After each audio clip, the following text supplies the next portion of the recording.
The new Legendary Collection Kaiba version is coming out later this week, but before that happens, I wanted to open one more time the original Legendary Collection. Well, this is the Game Board edition, so it's a little bit different than the actual original, but the same setup and the same sort of packs inside and promo cards.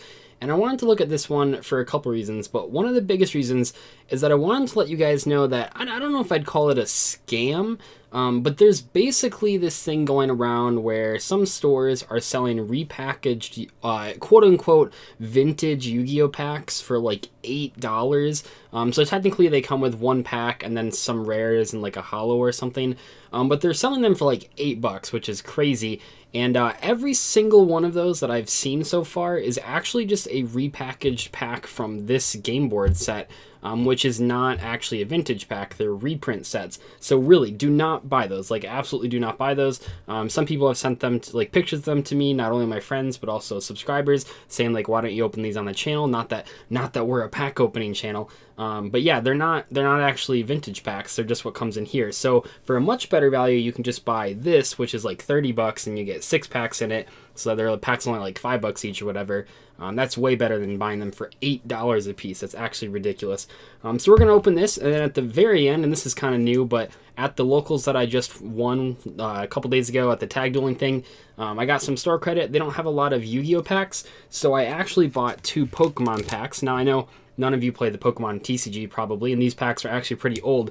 But this pack, this Primal Clash, is actually the pack that my channel avatar comes from, like in the card form. So we're going to try to pull that at the end, but that'll be at the very end just in case you don't want to watch that.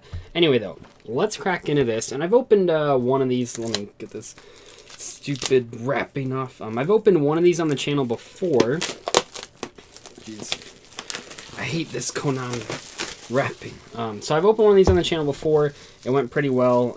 It basically comes with a lot of older packs, and I think that's cool. I won't just like waste time going through the inside contents because we'll just open them up. Because on the last one, I actually went through and told you everything. So we have once again, these are not vintage packs. These are reprint packs. You can tell by a couple different factors. Not only oh, and there's like the actual game board in there, but no one wants that garbage, so we're just gonna throw it aside. So these are not reprint pack or not vintage packs, they're reprint packs. One of the ways you can tell with those ones that I was talking about earlier, usually you won't see any first ed ones. All the ones in the Legendary Collection are going to be not first ed, they're going to be unlimited. Also, they just look different. These ones are going to have just the Konami logo. The old ones, the original ones, are going to have the Upper Deck logo as well, because back then the game was run not only by Konami, but Upper Deck as well. So anyway, let's get in here. I will open the promos. These are the God cards, I think. I think it's just the 3 God cards. So we have Obelisk the Tormentor, Slifer the Sky Dragon, with a Winged Dragon of Ra, Blue Eyes White Dragon, oh, Blue Eyes Red Eyes and Dark Vision, yes, those are cool as well. This is pretty timely too, because we just did the video talking about these cards. These versions are the ones that are not playable. So I mentioned a lot of people were really confused about the God card effects, because a lot of people seem to be using these versions, but these are not legal for play. They're completely banned. Well, they're not even on the ban list. It just says in the bottom left-hand corner you can't play them. So the ones that, because people were like, oh, does Ra gain attack when you like tribute monsters? And it's like, no, just read the card. So you don't have to make up any special skills for them. Anyway, let's open Pharaoh's Servant first. Oni Tank, the Regulation of Tribe, Cyber Falcon. Oh my god. Wow, that's a really good pull. An ultra rare Call the Haunted. Very nice. Call the Haunted is kind of fallen out of favor. Back to the Front is kind of like the better version because it can't be MST'd, but man, this card looks really good. Nice. We're actually, for a non-pack opening channel, we do get pretty lucky. No Man of Extermination. Deep Sea is some of those guys. Thousand Eyes Idol. Hey, that card just got support. Put the No Man of Extermination up there as well. Very cool. Wow, I don't know how I can get any better from that. That's pretty cool. Anytime you pull a holo in these Legendary Collections is pretty good because you're not guaranteed to pull a holo. Get those out of there. Hino Tama This is Legacy of, or whatever, Legend of Blue Eyes White Dragon. So we have Umi. People keep correcting me. I say Yumi, but it's Umi. I don't speak anime. No, it's whatever. Monster Egg. Goblin's Secret Remedy. Wow, what a perfect counter to 3 copies of Sparks. Kagamusha, the Blue Flame, Hard Armor, Armtail, and Wasteland. Put that aside. Not that that's like a fantastic card, but it is a rare. This is Dark Crisis. This has a lot of cool cards in it as well. I really like Exodia Necros. Put that aside. Archfiend's Oath. This card randomly saw play sometimes.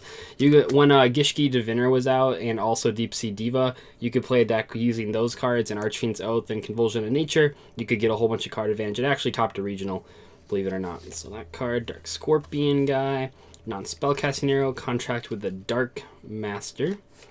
And, oh, I like this guy's artwork a lot. He's kind of like a cooler version of Darkblade. Actually, it's not true. Darkblade's like the pinnacle of coolness, but this guy's cool looking. Twin Swords Flashing Light, Staunch Defender. This is the card everyone brings up on the Rock video. They're like, oh, geez, this is the perfect card to play in the Rock structure deck. Then you'll never lose. That doesn't actually work like that. I mean, it technically works. I don't think it would work in practice, though. We have Metal Raiders now. We recently did a video talking about the Heavy Metal Raiders field spell card. That's pretty good for the flip effect guys. Cocoon of Evolution. Shout out to Yugi Nono. Prevent Rat. Mystic Lamp. Gazelle, the King of Mystical Beasts. And Starboy. Okay. This card's pretty cool. Tainted Wisdom. 7 colored fish. Steel Scorpion and the original Harpy Lady. Starboy is always a welcome addition. So lastly, we just have Spell Ruler and Invasion of Chaos. I always save Invasion of Chaos for the last thing because it's like actually like the best pack you can possibly have. And we did pull that that super awesome Chaos Emperor Dragon the last time we opened Invasion of Chaos, or 2 times ago. Gravekeeper's Servant. Ryuran. I guess that's Umiruka. I don't even know. Whiptail Crow and Giant Germ. Man, this card was really, really good for a long time. Man, this card was fantastic. So not only did it like block damage and do damage to your opponent, you could then banish the first one from the grave to summon a BLS. Pretty strong card right there. Chain Energy. This was sort of a main piece of a lot of the early burn decks. You could sort of lock your opponent out. Gaia Turtle Who Feeds on Flames. Slot Machine. Hey, that was one of the cards that's in the picture of Heavy Metal Raiders. And Toll. Cool stuff. And then lastly, the Invasion of Chaos pack. This is like I said, the best one. There are so many cool and metagame defining cards in this set, so I always like looking at this one. We have Soul Tiger, Yellow Luster Shield, this guy that I can't pronounce, but he's kind of cool. And oh man, this doesn't matter because it's just a super rare, but I really like this card. And fun fact, this was an integral part of my middle school deck. I played a deck that was half Chaos. I did own BLS and Chaos Emperor Dragon, and half Water monsters, including Orca Mega Fortress of Darkness. So really cool thing about this guy, well really cool, is that if you have Legendary Ocean, you can normal summon him without tributing because he's level 4. Oh man, okay, so this pack on is awesome. We got Call the Haunted, and one of my favorite old school cards, Curse of Darkness, Earth Champ, Spatial Collapse, Ojama Delta Hurricane, and Manju. Oh, Manju's good too. Manju is a very good pull. So yeah, that was the Yu-Gi-Oh packs that we had. I would say that this was like a 10 out of 10. These Legendary Collections are, this first one was different from a lot of the newer ones. The newer ones give you like their own special pack, either like the Raw Yellum pack or like the Joey's World packs. These ones were just reprint sets, so they obviously did not like this format. They ended up not sticking with it for the rest of the Legendary collections or whatever. But man, these pulls were awesome. I love Orca Mega Fortress Orca Mega Fortress of Darkness. Call the Haunted is really cool. Mandy's really cool. We got some nice cards. So those are the Yu-Gi-Oh cards. Now we're going to open our 2 Pokemon packs. So if you don't want to stay tuned for this stuff, you don't have to. But I'm really trying to pull a copy of my avatar. So that would be awesome. So we have a Weedle, Shroomish. Wow, that was really easy. There it is. There's the avatar. So it might look kind of weird, but when you turn it upside down, there you go. That's my YouTube avatar. I don't know if you knew that it was upside down this whole time, but now you do. I don't know if that ruins it for you. But anyway, well, I guess that kind of ruins the fun, but we'll keep going. Mudkip, Phoebus, Torchic, Metacham, Doublade, blah, blah. I don't know if anyone plays this anymore, and this is like a super old, irrelevant pack. I don't even think it's expanded online, but there's the code for it. Very cool. I actually have a couple copies of this card already, because that's part of the reason why I picked it as the channel avatar, is because I liked it so much when I was playing the Pokemon game. So the next one, I suppose we could still kind of look for a reverse holo version. Wouldn't complain about that.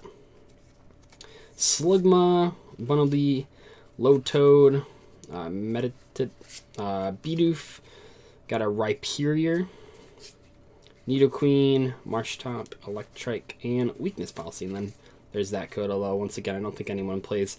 Well, people still play Pokemon TCG Online, but this set is super old, so it's like it's not even legal, so I don't know what anyone would do with those. But anyway, that was our pack opening. I'd say I couldn't really have asked for a better pack opening. We pulled 2 holos that I like a lot. We pulled this field card. We pulled Manju, lots of cool rares. So yeah, I will probably, the next pack opening, not that we're a pack opening channel, but will be the Kaiba Legendary Collection. I'll try to get that like later on when it comes out. And we can maybe update Blue Eyes after we get the Dragon Revival Rhapsody card. But anyway, hopefully you guys enjoyed this, and I will see you later. Goodbye.